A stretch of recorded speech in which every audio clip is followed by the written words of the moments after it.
Bom dia, boa tarde, boa noite, galera. Sejam bem-vindos ao canal QAB. Hoje demorou bastante para eu postar os vídeos, porque eu estou fazendo um backup de todos os vídeos do QAB. E vocês sabem, obviamente, o porquê. Porque existe a PL da censura que provavelmente pode passar. Então, eu devo fazer a mesma coisa que aconteceu com o Telegram. Criar números internacionais e contas internacionais. Já prevendo isso daí, eu já estou vendo outras plataformas que não têm sede no Brasil para poder postar os vídeos, caso aconteça alguma coisa com os canais. Esse é o primeiro ponto. Mas, vamos começar a aula de hoje. Hoje nós iremos falar sobre Epicuro. Hoje nós vamos para a parte que todo mundo conhece de Epicuro, a parte mais popular dele, a parte da ética, do Trifórce de Epicuro. Ninguém fala sobre a lógica nem a física de Epicuro, mas com certeza você já ouviu falar dessa parte agora, desse episódio, que é a parte ética, que é a parte que todo mundo fala, que todo mundo conhece e que todos os canais que tem aqui falam. Então, bora lá. E nós temos aqui a máxima que existe da finalidade do homem. Segundo a Epicuro, a finalidade do homem é ser feliz. O fim do homem é a felicidade. Eu preciso ser feliz! Você não deixa eu ser feliz, mano! Se o homem é material, logo seu fim é material e específico. A gente já, se a gente tirasse isso daqui de contexto, a gente não saberia do que ele está falando e de onde que ele tirou essas ideias. Por isso que eu acho extremamente importante, eu já falei aqui no canal várias vezes, vocês têm que entender o contexto histórico, o contexto psicológico, o contexto social. Tudo isso é extremamente importante para você entender o porquê das coisas. Já cansei de dizer aqui no canal. E é por isso que eu dou introdução de não sei o que, introdução da puta que pariu, para introduzir você a vários conceitos, várias coisas que estão acontecendo. Porque essas coisas, elas se encontram, uma hora ou outra elas se encontram.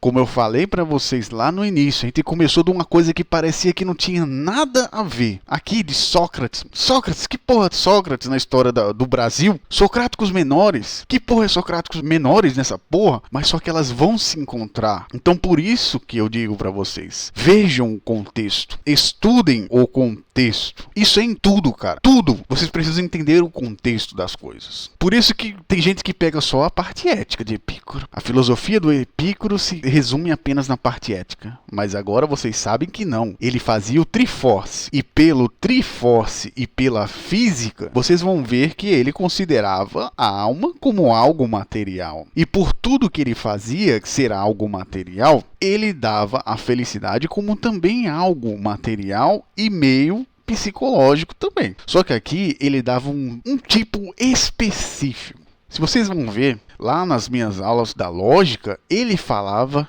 que tinha a prolepse e todas aquelas coisas. E logo, tudo isso daqui, tanto a lógica quanto a física, principalmente a lógica, são as bases para ele chegar a esse pensamento aqui. Se um homem é material, logo seu fim ele tem que ser material e bastante específico. Mas vocês vão ver que ele vai largar isso daqui e vai ir para um lado mais de psique. Logo no futuro vocês vão ver essa mudança. O bem concretizado torna o homem feliz. Aí aqui a gente vai ainda ver o que é o bem para Epicuro, tá certo? Só que ele disse que o bem, quando se concretiza esse bem, o homem se torna feliz. E o bem é o prazer. Aqui vocês vão ver a inclinação dele para a escola de Cirene, mas vocês vão ver que ele desinclina essa parada no futuro. Vamos se lembrar das máximas lá da escola de Cirene, lá dos quintos infernos que a gente estudou? Prazer, ele é o suave, e a dor, ela é o agressivo, o bruto, a violência. Nós estudamos isso nas aulas lá da puta que pariu do começo do epicurismo.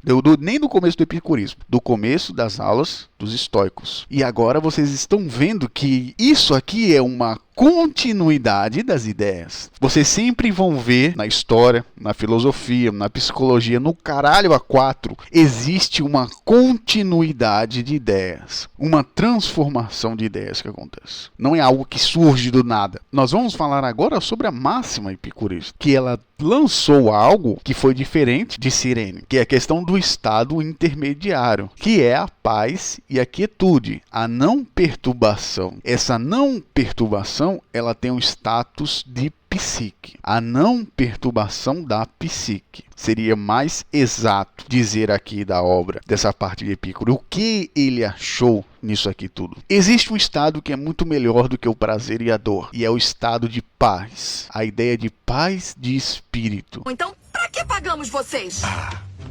Paz de espírito. De quietude, ela é o prazer mais fodido que existe. Como eu acabei de dizer para vocês, é o prazer supremo. E aqui ele explica o porquê. O porquê que a paz e a quietude, ela é o melhor prazer que existe. Porque existe paz psicológica, a paz mental, a saúde mental. É a mesma coisa dele tá dizendo aqui, ó, que a saúde mental é o melhor prazer que você pode ter. Você ter paz dentro da sua mente. Porque as dores da psique duram mais do que as dores físicas. Esse aqui foi um ponto importante de Epicuro, porque ele está entrando dentro da psique, dentro da psicologia. Aí ele fala sobre a ataraxia e a apônia, que é o que? A ausência de dor e não perturbação. Não ter perturbação e não ter dor. Lembrando que isso aqui é dor psicológica, não a dor física, mas ele está falando da ausência de dor da psique. Não ter problemas dentro da saúde mental. Esse aqui é o prazer supremo. Essa é a ideia principal. Aí aqui também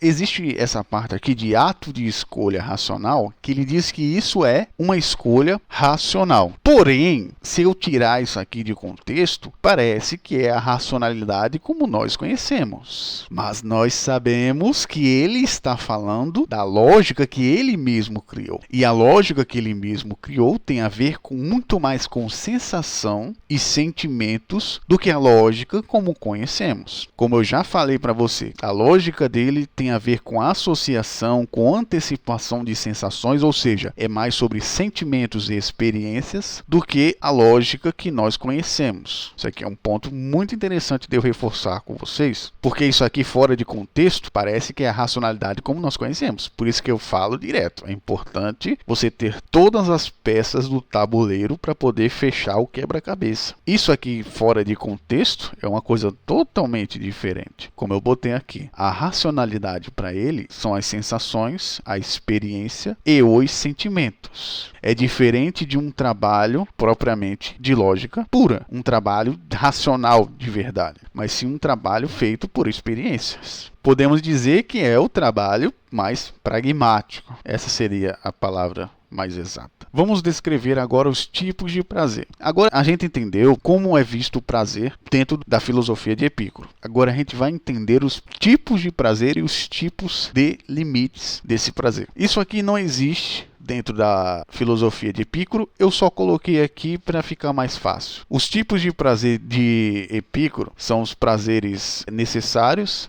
e os prazeres desnecessários. Aí tem os desnecessários de primeiro grau e os desnecessários de segundo grau. Para evitar isso, eu só botei fixos, variáveis e variáveis de custo, para ficar mais fácil. Então, os tipos de prazer considerados necessários, como eu botei aqui como fixos, eles são aqueles que para a gente viver, a gente precisa. Sono, comida, etc. São valores fixos, que é necessário. Você precisa dormir, você precisa comer. Então, tudo aquilo que tem a ver com a parte biológica do ser são os tipos de prazer necessários, que eu coloquei como fixos. Aí nós temos os tipos de prazer de grau 2, que são os prazeres variáveis. Os prazeres variáveis para Epicuro são comer bem e viver bem, que são como se fossem variáveis dos valores fixos. São formas de variar aquilo que já se tem. Ou seja, você está dentro dos limites, mas você está atravessando ele um pouquinho mais, que é o que a gente vai falar mais para frente. E nós temos as variáveis de custo, que são aquelas coisas que são, como ele chama, de desnecessários fúteis, fudita mesmo, que é os prazeres que são altamente desnecessários e podem gerar custos muito maiores do que aqueles que a gente pôs inicialmente. Esses aqui são as variáveis de custo, ou como eu gosto de chamar, variáveis de alto custo, onde você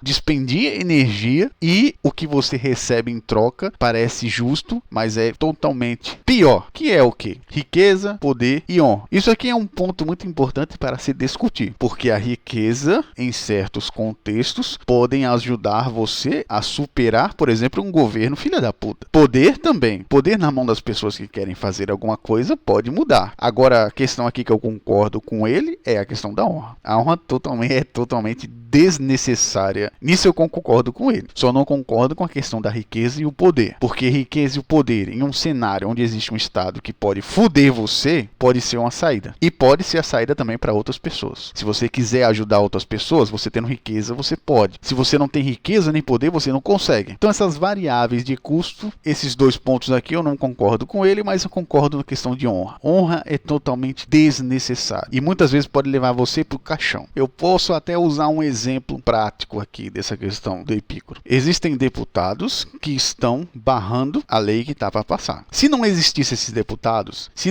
não tivessem exercendo poder esses deputados, a gente estava fudido. Então isso é um exemplo de como o poder, às vezes, eles podem ajudar. Mas eles estão seguindo os próprios interesses deles. Tá certo? E por pressão do povo. Não pense que existem heróis não, tá? E vamos aos tipos de limites. Aqui nós temos os limites. E aqui nós vemos novamente aquela questão que eu levantei no início da Ética de Epicuro. Tanto da Ética de Epicuro como o começo de Epicuro. E isso aqui é um pensamento helenístico, cara. Se vocês perceberem, voltem lá na aula sobre introdução ao helenismo, que vocês vão ver o homem como autarquia. Um homem que precisa de si mesmo para ser feliz. Vocês vão ver isso aqui muito no estoicismo, mas só que não veio do estoicismo. Isso era um pensamento helenístico que estava crescendo. Isso é um ponto muito interessante, como eu falo para vocês direto. Fiquem vendo a porra do contexto. Vejam a porra do contexto. Muitas vezes é a cultura do negócio que está favorecendo existir certos tipos de coisa. Nós debatemos isso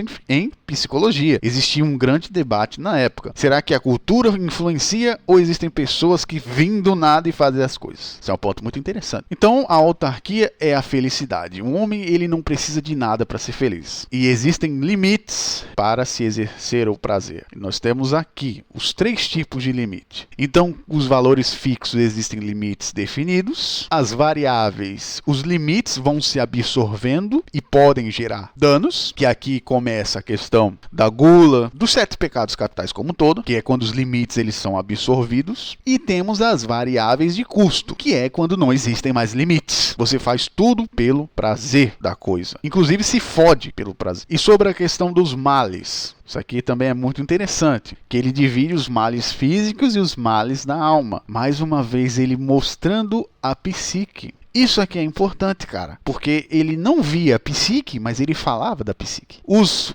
males físicos leves podem ser suportáveis. Os males físicos moderados vão passar logo. E os males físicos do tipo grave, aí é modo eutanásia. Então, ele falava isso muito. Inclusive, teve muita gente que seguiu ele que cometeu isso. Porque ele acreditava que quando você morre, você não sente mais dor. Então, isso aqui é um perigo do cacete, essa parte aqui dele. Teve muita gente que passou-lhe a faca em si mesmo por causa dessas ideias de Epicuro aqui. Inclusive, teve alguns seguidores dele que fizeram isso. E os males da alma? O leve. Se você tem males da alma do tipo leve, é porque você está usando limites variáveis. Que é o quê? O que ele mostrou que são os limites variáveis? Você está aqui, ó, nessa parte aqui em que os limites estão sendo absorvidos e começam a gerar danos para você. Aí é uma perturbação da psique do tipo leve. Aí a perturbação moderada já é você continuando o uso dessas variáveis. E a grave é quando você usa as variáveis de custo, que é essas daqui. Então os males vêm disso daí. A morte para ele você já sabe, que é uma dissolução da matéria e a paz eterna. E aqui nós temos um ponto muito importante para fechar o vídeo, que é a questão da vida política para Epicuro e a amizade. Então pelo que ele falou aqui até agora, você já sabe que para ele a vida política é desnecessária. Porque ela compromete a felicidade e porque é um problema. Então vocês veem que Epicuro ele tenta fugir dos problemas, mas isso é também um problema. Claro que é um problema você fugir de problemas, porque eles não somem. Esse é um problema. Agora um ponto interessante é que ele foi o primeiro cara que oficializou o que o corte de alto valor chama de Mask Pill. Esse aqui foi o primeiro cara que falou sobre a Mask Pill. E o que é a Mask Pill? Quando você vive em sociedade, você precisa permanecer oculto. É a verdadeira Mask Pill. Entrar em si e permanecer em si. Como ele dizia que era isso. Que é entrar em si e permanecer em si. Era ser o modo ghost. Então, ele foi o primeiro cara que falou que para viver em sociedade você precisa ativar o modo ghost. E ele representou também a ruptura da moralidade política de Platão. Isso aqui foi um ponto muito interessante e muito explorado na questão da vida política, tá certo? Foi muito explorado. Teve muito político que agradeceu Epicuro por isso, porque tirou a moralidade política da jogada. Houve uma ruptura com Platão. Não tem que ser moral, tem que ser útil. Então aqui ele muda o núcleo da moralidade para o núcleo utilitarista. Não precisa ser moral, precisa ser útil. Isso aqui é perigoso, galera. Então nós temos aqui as raízes utilitaristas do Estado. Nós temos também o direito, a moral e a lei, a justiça como coisas que precisam ser úteis. E no caso, mais ainda, úteis para o Estado, não para a população. E os valores morais são só apenas valores vitais. Então aqui a gente está vendo também o começo daquilo que nós chamamos de quê? Mínimo ético. Mínimo ético, estado mínimo. Então aqui os caras já estavam produzindo essas ideias. É claro que eles não sabiam o que eles estavam fazendo. Obviamente eles não sabiam o que estavam fazendo. E nós temos por último a amizade. A amizade, ela não viola o íntimo do indivíduo. Então a primeira coisa, se você precisa se projetar para o seu amigo, para ele se sentir bem, ou se você precisa se sentir bem no grupo, seguindo o que aquele grupo diz, eles não são amizade, não são seus amigos. Porque a amizade de verdade não viola o íntimo do indivíduo. Era assim que Epicuro pensava. Como pode ser um amigo seu se você não pode falar o que quiser com ele? E aí nós vemos a ideia do útil sublimado. Ele chamava a amizade de útil, é algo útil, que começa com utilitarismo, mas depois vai se transformando em algo maior. Era assim que ele pensava. Até se tornar outro eu. A pessoa tem que se tornar você. Prática. Era assim que ele pensava. Então era algo meio tipo, como assim, mano? Como assim vai se tornar outro eu? Tipo, eu não posso violar o íntimo do indivíduo, mas eu quero que ele se torne uma pessoa igual a mim, seja outro eu. Então aqui a gente tem outro problema. Aí ele dizia que no começo nós buscamos amizades por vantagens. Mas o sentido de vantagens aqui, eu não vejo como o sentido filha da puta. Das vantagens, pegar vantagem da pessoa. Mas é uma questão de interesse prático. Por exemplo, você já viu essa série e tal? Você gosta dessa série? É algo mais simples, mas que tem interesse. Após essa fase, a amizade ela existe por si mesma. Então, de toda coisa de interesse, cria-se um vínculo que existe por si mesmo. Eu diria que por base de memórias e por base de acomodação dessas pessoas, elas criam vínculos afetivos. O maior bem é a conquista de uma amizade. Isso era uma coisa que Epicuro sempre falava. Não existe um bem maior do que você conquistar a amizade de uma pessoa e manter essa amizade. Isso aqui é uma das coisas que eu gosto muito de Epicuro. Apesar de algumas coisas dele, mas isso aqui é forte, cara. E é isso. Vimos a filosofia do Epicuro e na próxima aula nós vamos ver as consequências dessa filosofia. As consequências para o mundo helenístico disso. Vão ser consequências fortes, fodidas, que vão abrir caminho para a filosofia do pórtico, que é a filosofia de Estoar. Então espero que vocês tenham gostado do vídeo de hoje e até a próxima, galera.